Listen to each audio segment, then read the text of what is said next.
Breaking news from the stadium tonight as an anonymous fan foot the bill for 55,000 hot dogs, bringing that sweet tubed meat to everyone in attendance. Free dogs! Yeah! 55,000 hot dogs? What does that even cost? While the identity of this Frankfurter philanthropist remains anonymous, their all-beefy generosity will go down in history. The new Mega Millions. More to win means more to give. How you spend it is up to you. Yeah! For game odds and details, visit SCEducationLottery.com. John, Jay, and Rich. So I was telling you guys about the Travis Kelce podcast, right? New Heights with his brother. Mm-hmm. Bill Murray was on that podcast. And do you remember we were talking about the movie Roadhouse that came out with Jake Gyllenhaal? Yeah, we saw it. And I said, the remake with Patrick Swayze, it was Patrick Swayze was this woman named Kelly Lynch, this beautiful blonde, and it was so sexual. There was so much sex in this movie with Patrick Swayze and this girl. This girl was stunning. So Bill Murray was on the New Heights podcast, and this came up. We recently reviewed Roadhouse, the original Patrick Swayze film. There is a legend out there. You used to call the husband of Kelly Lynch anytime a particular scene came on with Patrick Swayze on the television. Is this rumor true? I did not identify myself, but I just said, hey, as a friend, I think you should probably turn on TBS right now. Because that son of Pat Swayze is slamming it to your wife. Swayze, may he rest in peace, did a lot of wonderful things. A beloved guy, but that was wrong what he did. Isn't that funny? Bill Murray's a national treasure. Funny. What else happened with these guys? With Travis Kelce, was there something else? Oh, it was his wife, Yeah. Jason Kelce's wife, Kylie Kelce. She got some haters because she mentioned that she swears around her kids all the time. And she went on and was like, just to clarify, it's not all the time, but I'm not going to deny it. I do. My kids know that they are grown-up words. They don't try to use them. They don't say them. They don't stop in their tracks. They're not appalled by them because I'm not using them at my children. They're just used in front of my children. That's it. Okay. Like, don't hate. You do your thing, I'll do mine. What were you saying about body shaming Ariana Grande? So, you look at Ari, pictures now compared to pictures from a while ago, she's much thinner, right? And a lot of people have been actually pretty mean about it to her. And she was doing an interview, still promoting Wicked, and she was asked about like the high beauty standards that she's been held to, how she deals with that. She did get a little emotional. And then she just said like, you know what? It's kind of crap.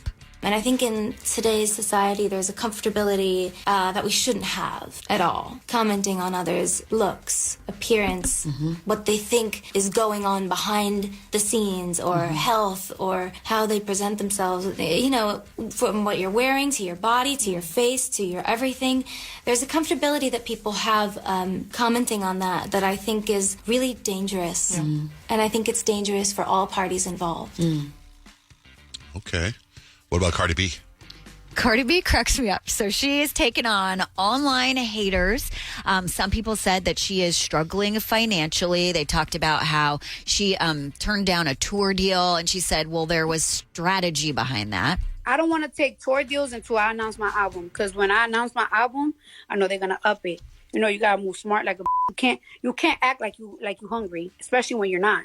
Who gotta survive of what? I'm not surviving, baby. I'm spend like about $3 million in a month. Spend about 3 M's in a month. 3 M's in a month. And then Damn. people were like, well, she's surviving off Shein deals and brand deals. And she was like, wait, let me know. Like, hold on a minute. She's like, I've got at least about 70 million in my bank right now. I don't think I'm struggling. Wow. Okay. Good for her. Good for you, Cardi. How about Nick Lachey? Yeah, that's one thing. I remember we were so involved in Nick Lachey and Jessica Simpson's life when they were married. Doesn't it it was such seem a big like deal. he was here all the time, All too? the time. Like, yeah. we couldn't get rid of him for a while. Well, Nick Lachey and his wife, Vanessa, they have another reality show right now on Netflix. It's like The Ultimatum, right? And in it, there was one guy who was like, I'm really struggling because I've been married before and divorced, and I just don't know like what to do. I don't want to go down that road again. And then Nick made a comment that it's like, it's pretty rare for him to ever like reference his marriage to Jessica Simpson. I, too, was previously married, divorced, so I understand the hurt, the scars that exist from that. And everyone's like, oh, what hurt? What scars? What's going on, Nick Lachey? Are you okay? But he was just trying to, like, humanize himself and say, it's okay. People go through this. I can see where you're coming from type of thing. It is Ryan Seacrest here. There was a recent social media trend which consisted of flying on a plane with no music, no movies, no entertainment. But a better trend would be going to ChumbaCasino.com. It's like having a mini social casino in your pocket. Chumba Casino has over 100 online casino-style games, all absolutely free. It's the most fun you can have online and on a plane. So grab your free welcome bonus now at ChumbaCasino.com. Sponsored by Chumba Casino. No purchase necessary. VGW Group. Void where prohibited by law. 21 plus. Terms and conditions apply. Hello, iHeart listener. We have a confession to make. Both iHeart and this commercial you're listening to right now would probably sound a heck of a lot better on the new Roku Pro Series TV. It's got side-firing speakers that fill your room with sound, Dolby Atmos audio that puts you right in the middle of the entertainment, and the ability to pair seamlessly with your home theater sound systems that already have surround sound and booming bass. If all that sounds too good to be true, it'll sound even better on the new Roku Pro Series. Your hearing isn't better, your TV is. We've all done it. You see a headline but don't have time to read the whole story, or there's so much news you're not sure what is worth your time. I'm Colby Ekowitz, co-host of Post Reports, the weekday afternoon podcast from The Washington Post. Post Reports brings you what's relevant and revealing. Breaking stories, politics, wellness, culture. Each episode goes beyond a headline for the context you need. Find Post Reports now, wherever you're listening. Crazy. Breaking news from the stadium tonight as an anonymous fan foot the bill for 55,000 hot dogs, bringing that sweet tubed meat to everyone in attendance. Free dogs! Yeah! 55,000 hot dogs? What does that even cost? While the identity of this Frankfurter philanthropist remains anonymous, their all-beefy generosity will go down in history. The new Mega Millions. More to win means more to give. How you spend it is up to you. Yeah! For game odds and details, visit sceducationlottery.com.